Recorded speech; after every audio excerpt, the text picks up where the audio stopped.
Bonjour et bienvenue. Aujourd'hui, on s'attaque à un sentiment vraiment étrange. Un sentiment que l'on a presque tous déjà ressenti, cette impression d'être pris au piège, coincé par des règles qu'on ne voit même pas.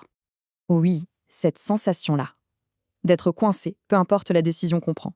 C'est un sentiment qu'on finit par retrouver un peu partout dans la vie de tous les jours. Pensez-y une seconde. D'un côté, on nous dit « soyez spontané, innovez, prenez des initiatives, sortez du cadre ». Et puis, juste après, on entend « mais attention, il faut rester dans les clous. Surtout, ne faites pas de vagues ». Cette contradiction permanente, ça crée une tension de tous les instants. Alors voilà, ce n'est pas juste une impression vague. Non, il y a un nom, un vrai concept pour décrire cette situation où, quoi qu'on choisisse, on a l'impression de ne jamais pouvoir gagner.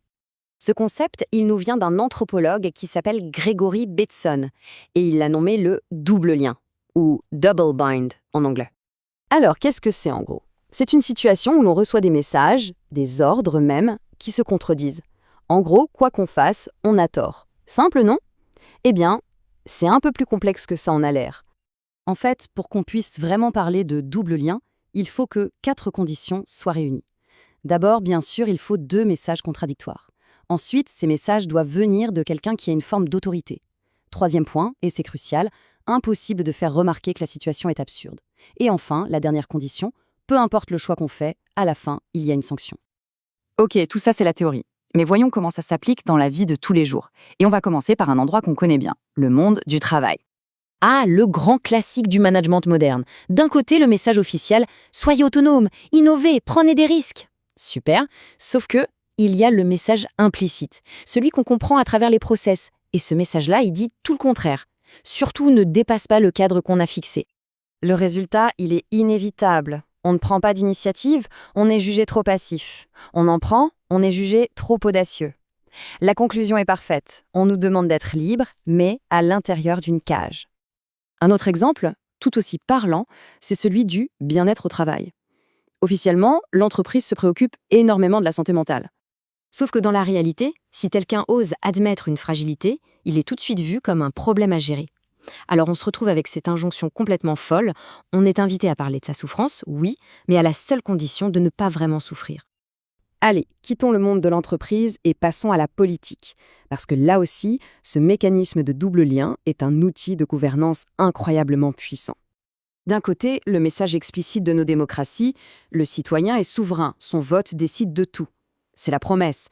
Et puis, il y a la réalité, le message implicite, les décisions qui comptent vraiment, elles sont prises ailleurs, par les marchés financiers, par des traités internationaux. Et le résultat de ça, c'est qu'on se retrouve responsable de choses sur lesquelles on n'a absolument aucun pouvoir. C'est une sorte de responsabilité fantôme. On est rendu coupable de ce qu'en réalité, on ne fait que subir. On retrouve exactement le même schéma avec la liberté d'expression. L'ordre est simple. Exprimez-vous librement.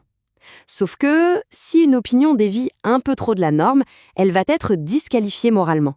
Qualifiée d'extrémiste, de haineuse, d'irresponsable. Au final, le citoyen est sommé de parler, oui, mais dans un langage qui est déjà sous surveillance. La censure ne dit plus son nom, elle n'est plus légale, elle est devenue morale. Et puis, il y a le niveau ultime, le paroxysme du double lien. C'est ce qu'on pourrait appeler la guerre éthique. Le discours officiel, c'est toujours la défense des grandes valeurs, la paix, la liberté, les droits de l'homme. Sauf que les actions concrètes pour défendre ces valeurs, ce sont des bombes, des sanctions, de la misère organisée. On se retrouve donc dans une situation où la violence est présentée comme une vertu, où l'horreur devient une nécessité morale. Alors, quand on met tout ça bout à bout, on commence à voir un dessin se former.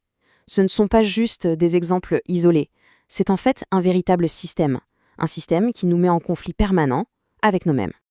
À l'origine, Bateson pensait que c'était surtout une dynamique qu'on trouvait dans les familles. Mais aujourd'hui, c'est devenu le mode de fonctionnement de toute notre société. Partout, on retrouve cette structure qui nous place dans des rôles intenables. Le citoyen sans pouvoir, le travailleur jetable, l'individu qui doit s'épanouir dans une liberté complètement fictive. Et l'effet le plus profond de tout ça, il est psychologique. À force d'être bombardé de messages contradictoires, on finit par ne plus croire aux mots eux-mêmes. On devient paralysé, incapable de prendre une décision. Et surtout, on s'enferme dans une auto-culpabilisation constante. Cette phrase, elle résume tout à la perfection. Le génie de ce système, si on peut dire, c'est qu'il ne nous bat pas de front. Il n'a pas besoin. Il nous oblige à nous battre contre nous-mêmes. Il nous force à devenir notre propre geôlier. Ce qui nous laisse, au final, avec une question assez vertigineuse. Si les règles du jeu elles-mêmes sont le problème, si tout est fait pour qu'on ne puisse pas gagner, alors comment on joue? Quelle est la stratégie? Est-ce qu'il est même encore possible d'agir?